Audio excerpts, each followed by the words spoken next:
Hello everyone दोस्तों, आज हम बैंक रिकंसिलिएशन स्टेटमेंट का क्विक रिवीजन देखने वाले हैं जहां पे मैं कुछ आपको इंपॉर्टेंट बातें बताऊंगा और ज्यादा करके मुद्दे पे ही बात करेंगे कि सर जहां पे आपके मेन डाउट्स आते हैं या फिर गलतियां होती है, मैं कोशिश करूंगा कि वो पॉइंट्स यहाँ पे रिवाइज हो जाए।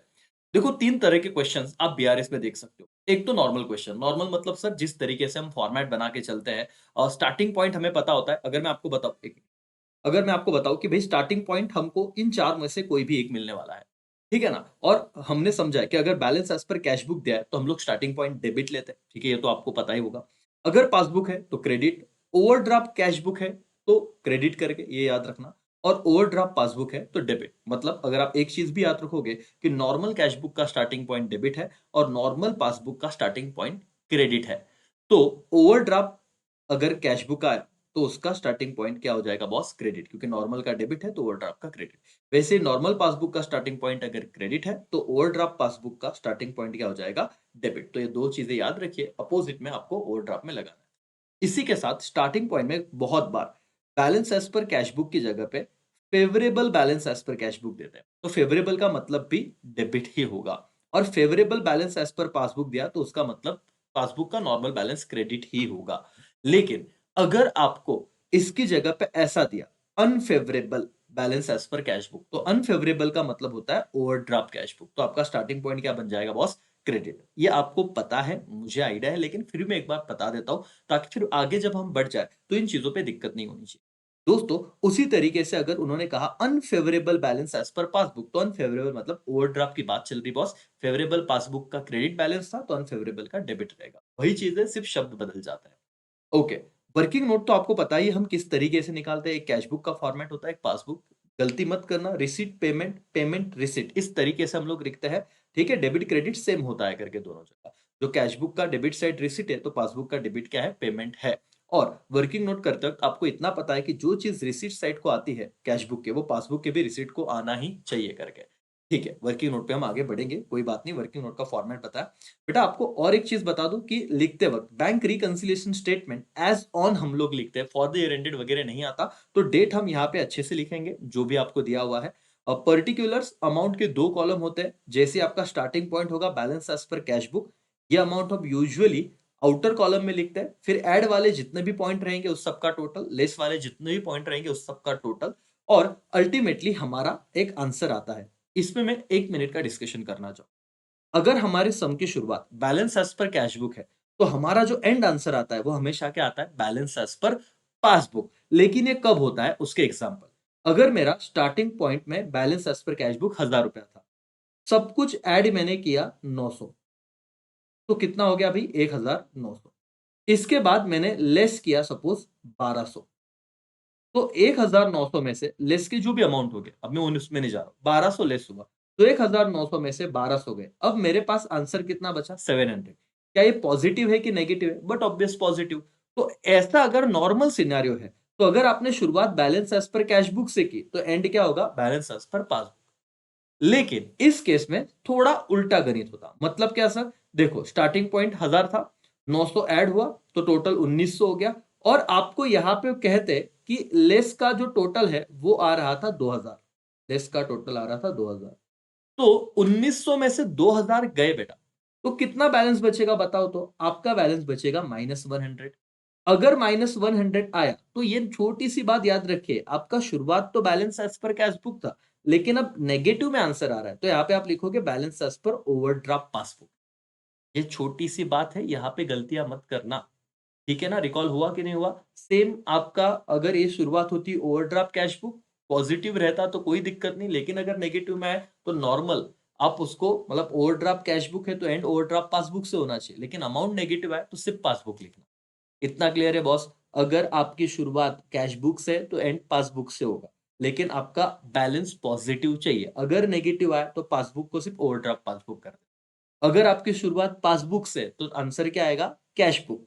लेकिन आंसर अगर नेगेटिव आया तो ओवरड्राफ्ट कैश बुक। इतना ही मैं कहना चाह रहा हूं, बाकी आपको समझ। ठीक है, यहाँ पे गलती होने के चांसेस होते हैं। दोस्तों, एडजस्टेड कैश बुक वाला क्वेश्चन किस तरीके का होता है जरा इसे समझिएगा। इलिस्ट्रेशन 5, 6 और 8 आप देखोगे अपने मॉड्यूल में, तो आपको समझ में आ जाएगा। बहुत ही सिंपल है। और हम जो वर्किंग नोट बना रहे हैं ना, हम जो वर्किंग नोट बना रहे हैं, हमारे इस वर्किंग नोट से ये काम और भी ज्यादा आसान हो जाता है। मतलब आपको मैं अगर कहूं कि इस वर्किंग नोट में एडजस्टेड कैश बुक मतलब क्या, इसका मतलब ये होता है कि हमारा ये जो फॉर्मेट है ना, वो हम ऐसे ही बनाते हैं, bank reconciliation statement as on. लेकिन बैलेंस एज पर कैश बुक जब हम लिखते हैं, तो ये जो कैश बुक का बैलेंस हमारे मेन क्वेश्चन में दिया है, वो नहीं लेना है। मतलब क्या सर? सपोज आपको सब में दिया हुआ है बैलेंस एज पर कैश बुक 10,000, ठीक है, डेबिट बैलेंस एज पर कैश बुक, तो आप ये वाला यहां पे नहीं करोगे। फिर क्या सर? आपको एडजस्टेड कैश बुक अगर बनाने को कहा है, तो आप कैश बुक का फॉर्मेट बनाते हो। ये जो डेबिट बैलेंस है, तो इसको ले लोगे टू बैलेंस ब्रॉट डाउन, ये 10,000 यहां पे लिखोगे। फिर क्या करेंगे सर? हमने जो पूरा सम पढ़ के ये यहां पे इस तरीके से सपोज एडजस्टमेंट किया है, कैश बुक और पासबुक। सपोज चेक इशूड था बट नॉट प्रेजेंटेड, ये पासबुक में मिस्टेक है। फिर वापस दूसरा वर्किंग नोट बनाया, कैश बुक, पासबुक। यहाँ पे कस्टमर ने डायरेक्ट पेमेंट बैंक में दे दिया, तो पासबुक के रिसीट को आ गया, कैश बुक के रिसीट को नहीं आया है। फिर आप लिखो कैश बुक और पासबुक। सपोज बैंक ने डायरेक्ट पेमेंट कर दिया है, लेकिन वो कैश बुक में रिकॉर्ड नहीं हुआ है। तो आपको क्या देखना है बेटा? जो गलतियां, जो मिस्टेक्स आपके कैश बुक में है वर्किंग नोट में, वही जैसे डेबिट साइड को था तो यहाँ पे टू, जो भी वो गलतियां है वो अमाउंट लिख देना।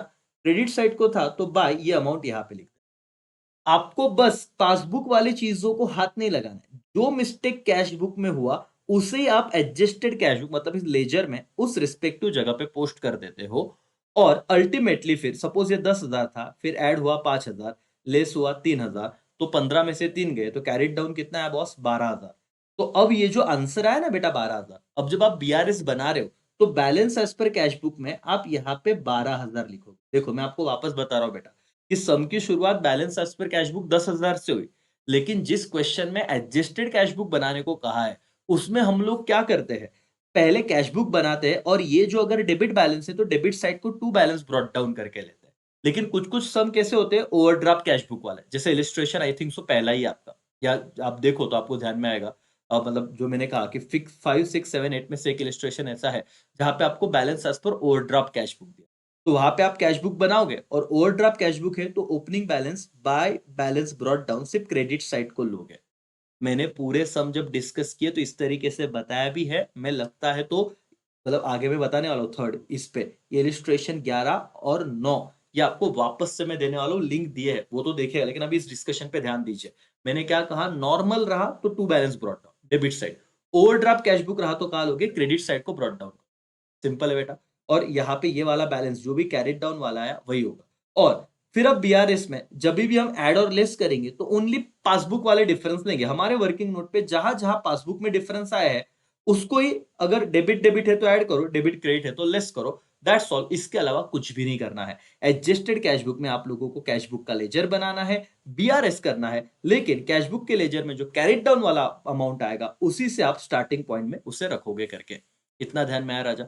यस और नो? यस करके यहाँ पे ध्यान दीजिए बेटा। मतलब मैं आपको वापस एक बार बनाता हूँ, जब cash book overdraft cash book रहेगा, तो यहाँ पे बाय बैलेंस ब्रॉट डाउन होगा करके, और यहाँ पे आपका आएगा टू बैलेंस कैरिड डाउन। तो जब आप बीआरएस में डालोगे तो ओवरड्राफ्ट कैश बुक ये वाला अमाउंट होगा। ठीक है, चलो। फिर आप लोगों को बेटा ये एडजस्टेड कैश बुक तो सिंपल है, ये 5 6 और 8 इलिस्ट्रेशन ऑलरेडी मैंने दिए, एक बार आप देखिए करके। उसमें अभी मैं क्विकली ये बताना चाहता हूँ, इसलिए ज्यादा इसमें डिटेल में नहीं जाऊंगा। लेकिन आपको वो सॉल्व करने के बाद कोई भी दिक्कत आए, मुझे आप मैसेज कीजिए, तो मैं आपको तुरंत सॉल्व कर दूंगा। बहुत ईजी, उसको ज्यादा वक्त मत लगाइए। आपका जो दूसरा प्रॉब्लम पॉइंट है वो, कि सर जब कैश बुक का हमें फॉर्मेट दिया हुआ है, और पासबुक का हमें फॉर्मेट दिया, और इससे बोला है बीआरएस बनाओ, तो इसमें क्या ध्यान दे? इसमें सबसे पहले आपको यह ध्यान देना है कि वो सेम मंथ का है या डिफरेंट मंथ का है करके। अगर डिफरेंट मंथ है, सपोज कैश बुक आपको जैन मंथ का दिया और पासबुक फेब मंथ का दिया, डेट कॉलम में समझ जाता आपको, इसको डिफरेंट मंथ वाला कहते हैं। इलिस्ट्रेशन 9 इस प्रकार से, मैं उसका पूरा सॉल्यूशन का वीडियो जो लेटेस्ट अभी बनाया हुआ है, मैं आपको डिस्क्रिप्शन में दे देता हूं, जो डिजिटल बोर्ड पे सॉल्व किया है। तुरंत 1.5 या 2 की स्पीड पे देखना, आपका वापस वो टेंशन खत्म हो जाएगा। इसमें क्या करना है आपको, एक चीज ध्यान में रखो। जब आप बीआरएस मतलब बैंक रिकंसिलिएशन स्टेटमेंट बनाते हो बेटा, तो आपको स्टार्टिंग पॉइंट हमेशा कैश बुक की लेना है। और स्टार्टिंग पॉइंट में यहाँ पे आपको क्योंकि दे दिया ऑलरेडी, तो इस कैश बुक में आपको टू बैलेंस ब्रॉट डाउन भी दिख रहा है और बाय बैलेंस कैरिड डाउन भी दिख रहा है। ठीक है, तो आप हमेशा ये वाले बैलेंस से शुरुआत करोगे। आप लिखोगे बीआरएस के फॉर्मेट में बैलेंस, यहाँ पे लिखोगे बैलेंस एज पर कैश बुक, आप लिखोगे बैलेंस एज पर कैश बुक, लेकिन जो आपका कैश बुक में ब्रॉट डाउन दिया है वो नहीं लेना है। जो कैरिड डाउन वाला अमाउंट है वो इस कॉलम में आएगा, ये ध्यान में रखिए। कौन सा आएगा? कैरिड डाउन वाला। अच्छा, अगर डिफरेंट मंथ है बेटा, तो मैंने आपको कहा था कि डिफरेंट मंथ है तो आपको सेम सेम अमाउंट को सिलेक्ट करना है। अब मैं ये जो क्विक बता रहा हूं ना, उस पे आपको पूरा इलिस्ट्रेशन 9 देखना पड़ेगा। कुछ नहीं सर, अभी भी वक्त है, आराम से देख लीजिए। से डिफरेंट मतलब क्या कि मैंने 10,000 का चेक सपोज यहाँ पे डिपॉजिट किया था जैन में, और वो फेब में दिख रहा है सेम चेक कि वो फेब में क्लियर हुआ, इसका मतलब जैन एंड तक वो पासबुक में आया नहीं था। तो आप क्या बताओगे? Check deposited but not clear. तो सेम जो दिख रहा है वो रीजन ऑफ डिफरेंस रहेगा। जैसे आपने 25,000 का चेक इश्यू किया था, पासबुक के कैशबुक के पेमेंट साइट को दिख रहा है, बट पासबुक में वो फेब्रुआरी में दिख रहा है 25,000, तो इसका मतलब issued but not presented in January, वो हुआ है अगले मंथ में। तो डिफरेंट मंथ अगर रहा तो जो सेम चीजें है वो आपका रीजन ऑफ डिफरेंस रहेगा। और पासबुक वाली चीज है, उसको डेबिट और क्रेडिट सिंपल है, मैंने पूरा डिस्कस किया, वो देखिए। तो आपको बस ऐड लेस करते जाना है और कोई दिक्कत नहीं। लेकिन सर अगर सेम मंथ रहा तो क्या? इलिस्ट्रेशन नंबर 11, ये देखो मैं आपको बताता हूँ, बहुत अच्छा इलिस्ट्रेशन है। बच्चों को थोड़ा ये डिफरेंस बहुत बड़ा वाला इलिस्ट्रेशन लग जाता है करके कि सर हम क्या करें, बहुत ही अवघड लग रहा है। मैं आपको दिखाता हूँ तो आपके ध्यान में आएगा मैं क्या कहना चाहता हूँ। जरा थोड़ा टाइम, ये देखो ये इलिस्ट्रेशन 11 है, जहां पे उन्होंने कहा है कि make necessary entry updated cash book. अब ये आईएमपी क्वेश्चन है 11वां बेटा, ये अच्छे से कर लीजिए। इसका मतलब ये एडजस्टेड कैश बुक वाला चीज करना है। एकदम सिंपल है बॉस। सेम मंथ में आपको क्या देखना है कि जो कैशबुक के रिसीट साइड को आया वो पासबुक के रिसीट को आना चाहिए। अगर नहीं आया है, मतलब कैशबुक के रिसीट को 25,000 दिख रहा है, पासबुक में नहीं दिख रहा है, तो इसका मतलब cheque deposit but not clear, मतलब ये नहीं। देखो, डिफरेंट मंथ था तो सेम चीजें हम रीजन ऑफ डिफरेंस को पकड़ देते हैं, लेकिन सेम मंथ होगा तो डिफरेंट ढूंढिए कि यहां पे है बट वहां पे नहीं दिख रहा, तो वहां पे होना चाहिए था, सर्कल कीजिए करके। लेकिन इसमें और एक प्रॉब्लम क्या है कि आपका पासबुक इस फॉर्मेट में दे दिया है उन्होंने, डेबिट और क्रेडिट। अब इसके लिए तो आपको प्रॉपर सॉल्यूशन चाहिए ना, मतलब ये सब अगर मैं अच्छे से करवा के दूं तो दोस्तों इसके लिए आप डिस्क्रिप्शन में इसी वीडियो के नीचे एक लिंक दिया हुआ है, मैं वहां पे नाम भी डालता हूँ इलिस्ट्रेशन 11 करके, वैसे आप उसे देख लीजिए और उतना आप देख लोगे 1-2 की स्पीड पे देखे लगता है, आप करोगे, बोलने की जरूरत नहीं है। तो इसको कैसे हमने नॉर्मल पासबुक में कन्वर्ट किया है, जहां पे ये वाला चीज नहीं लेना होता है, बैलेंसेस, डेबिट वाला डेबिट को डाल दीजिए, क्रेडिट वाला क्रेडिट को डाल दीजिए। ठीक है, और फिर चेक कीजिए जहां पे डिफरेंसेस है उससे आप लोगों को, मतलब कैशबुक के रिसीट को आया, पासबुक के रिसीट को नहीं आया, आप सर्कल करोगे, डेबिट डेबिट होगा, मतलब डेबिट क्रेडिट लेस हो जाएगा, डेबिट डेबिट है तो ऐड हो जाएगा, उस हिसाब से चलते रहेगा। लेकिन ये दोनों चीज इतने शॉर्ट में नहीं बताई जा सकती, इसके लिए आपको इन दोनों ही कंसेप्ट पे वीडियो देखने पड़ेंगे।